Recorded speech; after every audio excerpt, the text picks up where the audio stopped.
Warning, severe geomagnetic storm on its way to Earth right now. Today is going to be really intense. Active region 4274, located in the northeastern quadrant of our sun, is the powerhouse sunspot region that is super magnetically complex in beta, delta, and gamma range. This region unleashed major solar flares, an X1.8 solar flare. Following was an M7.4, which is causing most of the trouble today. Also unleashed an M8.6. Now these are going to be 4 major flares that are coming back to back, hitting Earth. This region is really growing in size. This was 24 hours ago. And this is it today. As you can see, it grew exponentially.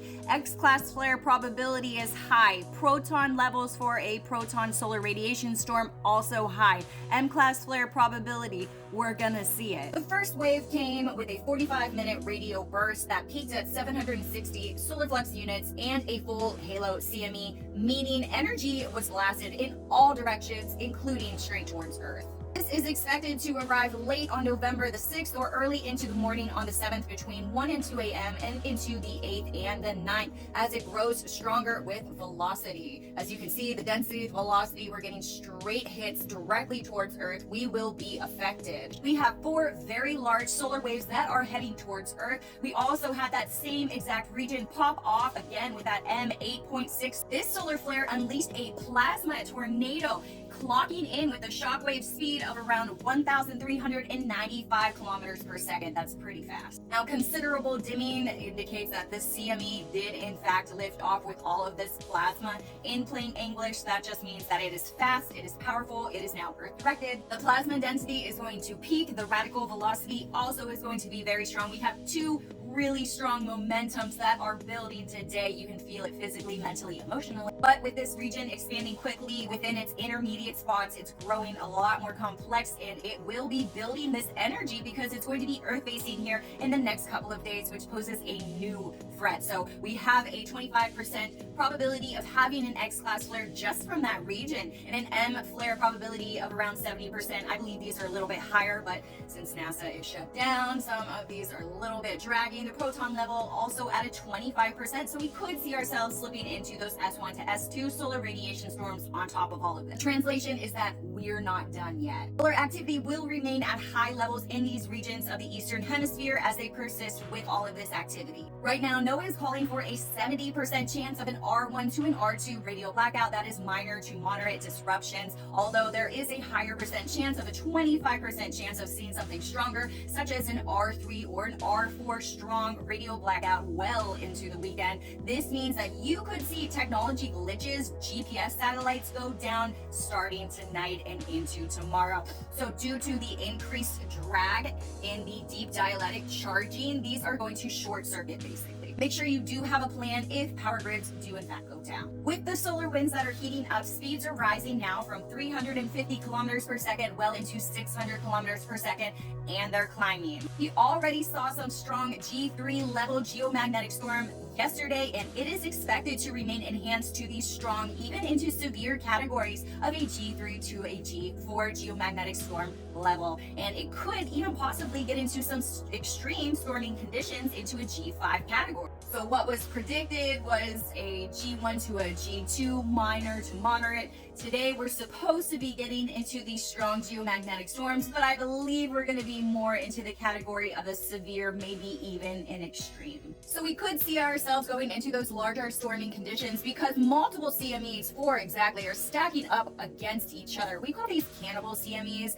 When there is a quick succession of flares, they all gain this momentum, they catch up with each other, and there's a rumor that this is a Carrington level event, but we're going to see exactly what happens when it gets here. To get these strong geomagnetic storms, you kind of have to have the right conditions, and we usually don't know unless it's between 1 to 2 hours prior to the event actually occurring. So make sure that you are following me because I will be giving you the cue that the auroras are about to spark. The most significant is expected to be associated with a full halo M7.4 solar flare with calculated velocities between 1,000 to 1,400 kilometers per second, and it should arrive right around midnight on November 7th. There will be a sharp rise in density coupled with a rapid rise in solar wind speed. But that's not all, because we additionally have comet A611. It is about to have its perihelion with the sun on the 7th. Coincidentally, this comet has a huge plasma tail. It is energetically charged ions, gas, debris, and it will interact with these cross-sectoring energetic lines throughout our immediate solar system. There seems to be trigger points whenever these objects reach this perihelion moment. They affect the solar activity, and this is going to be right around the 7th, the 8th, into the 9th, because active region 4274 will be Earth facing. Coincidentally, another factor that increases the solar activity chances is this torrid meteor shower. This is a large display of meteors that will shower Earth's magnetic field.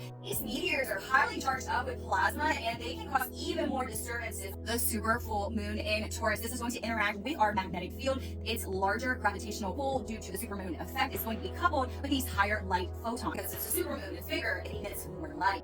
And there even might be a sundog around the full moon tonight due to the high humidity at 3,000 feet. So there's going to be these high contrails that are going to be lingering in the sky around the afternoon, causing these small rainbow segments on the left and right side of the moon. All of these events are occurring at the same exact time, and I really don't see many people talking about all of these things, but it is significant because it can trigger issues here on the sun and on Earth. With multiple significant flares from active region 4274 and beyond the east limb, there are going to be further enhancements in our proton flux. This could result in those S1 to S2 solar radiation storms that are going to layer on top of the already severe geomagnetic storm. There will remain a 25% chance that this is going to increase due to 4274 turning Earth facing. When the sun flares, we also have this plasma ejecta that does happen. This is living consciousness. This is God itself. So you can access God's energy and knowledge a little bit more easily. Photons are light. They hit us instantly. They have no mass. They're pure energy like X-rays or gamma radiation. They cause those radio blackouts and those light code activations. Electrons are light and fast. They arrive within minutes, and then they trigger these electrical effects and then that nervous system buzz that you feel. Now, protons is what we're looking at right now because of the effects on active region 4274. Protons are heavier, and you will feel them. They take either hours into days to arrive. They drive these geomagnetic storms. They create the auroras and then those physical symptoms that you may experience like fatigue. And you thought we were done. We're not done. We have a massive coronal hole that is Earth facing. This is a negative polarity. That is the key recipe to having a strong geomagnetic storm. It is polar tethered to Earth, meaning anything that is being shot off is going to come directly to Earth. This is negative. It interacts with our electromagnetic field. It interacts with your bioelectrical field, and then all sorts of things happen. So we have so many factors stacked right on top of each other. Heightened geomagnetic activities will be more energetic shifts within the collective field. You can physically, mentally, and emotionally feel all of these things. If you are feeling lightheaded, dizzy, wired, emotional, fatigued, or just off, know that you're syncing up with the Earth's magnetic field as she adjusts to all of this incoming plasma. Go outside tonight. I encourage you to see the northern lights. If you have never seen them before, today is your chance well into the weekend. You'll see some strong to severe geomagnetic storming activities. Stay hydrated when we have geomagnetic storms. They literally drain your energy. That's what they don't tell you on the news. They should start telling you how to prepare for these storms because they're really going to reset your nervous system, and they can cause all sort of different physical, emotional, and mental symptoms. But also use all of the plasma, solar power consciously as it comes in. This energy is rewriting our magnetic field. It is charging our DNA, and it's entering these new light codes. Keep you updated as the model data refines, and we will see the full impact tonight around 1 to 2 a.m. UTC time. So buckle up because we are entering a very powerful upgrade window. Take advantage of it. I'm Sarah Starr with your space weather updates, your Galactic Federation transmissions, and your intuitive insights. Follow for more.